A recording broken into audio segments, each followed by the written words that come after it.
So Ranya Rao is a Kannada film actress known mainly for doing a film with superstar Sudeep called Manikya. She has a couple of other films under her belt, but it's not what's under her belt that's interesting.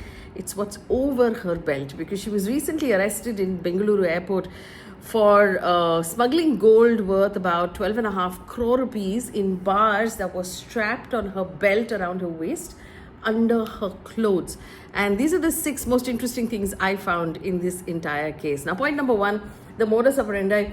She actually apparently would fly in, and she flew in from Dubai and called the local police saying that she's the daughter of the DGP, so she requires an escort through the airport and on her way home. And that's what she was using to bypass security and smuggle the gold under her clothes. Now, the DRI, which is the Directorate of Revenue Intelligence, this is customs basically, has arrested her because apparently she popped up on their radar. And this is the main anti-smuggling agency of India that now have her in custody. And apparently after the arrest, when they raided her home, they recovered more gold jewelry worth 2 crore rupees and another 2.5 crore rupees of cash. So a total seizure of 17.29 crore rupees. The Indian Express is saying that she was smuggling 14 crore rupees worth of gold when she came in. The PTI says 12.5, so but it was gold. The second point is frequent travels. Apparently, she had taken 30 trips to Dubai, between Dubai and Bangalore in the last 1 year, and that's how she popped up on the radar of the DRI.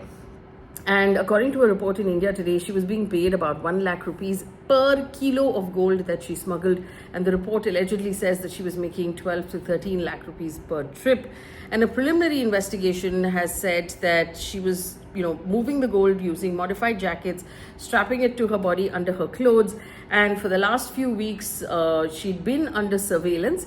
And there was one particular constable of police in the airport that apparently had been assisting her, taking her through customs and taking her through security.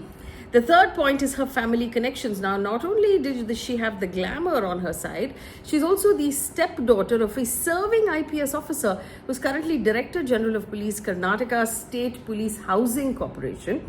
Now, the authorities are examining whether her father was helping her, or was she just misusing his position because of the number of times she had asked for that escort. Remember, the children or stepchildren of serving IPS officers are not entitled to any sort of escort in the police station or through the city. So how was this happening on a repeated basis, and why was she being given that escort?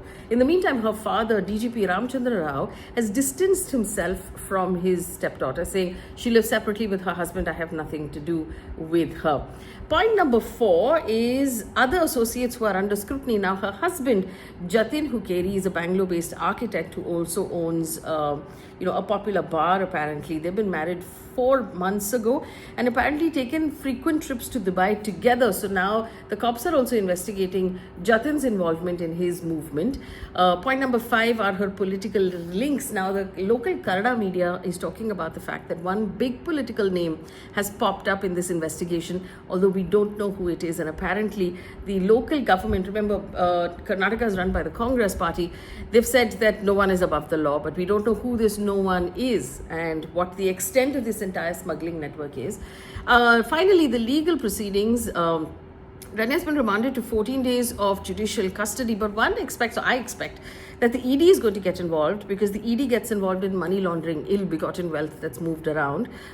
So basically, ED will possibly open another investigation. The CBI might get involved in order to be able to check, movements overseas. So if she was in Dubai, who was she meeting? Who was she speaking to on the phone? In order to find out all of those things, you'll need a sort of international network as well. And finally, if you're asking, oh my God, I came back from Dubai with new earrings, is that a problem?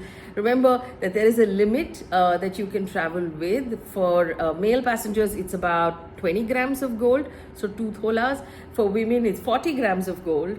And above that, you have to declare. If you've bought the gold in Dubai and you're moving it, you have to declare, you have to pay customs duty. Customs duty used to be about 15%. It's been dropped by the government to 6%. It's still, though, substantial. Indian gold is still far more expensive than Dubai.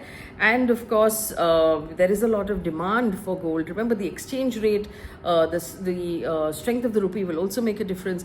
There's a lot of demand, and as a result, a lot of demand for smuggling. So even for someone with a fledgling acting career who comes from a family that has reach and clout. It's interesting that she was, interested in this extra revenue stream of actually smuggling gold. But we're going to keep an eye on it to see what else is, going to emerge from this case and who else was involved. And it's likely that the police will discover in time, and also to find out who those political connections were. That's something interesting as well. Leave me a comment if you believe that it's possibly a much larger web that this young woman has been tangled in.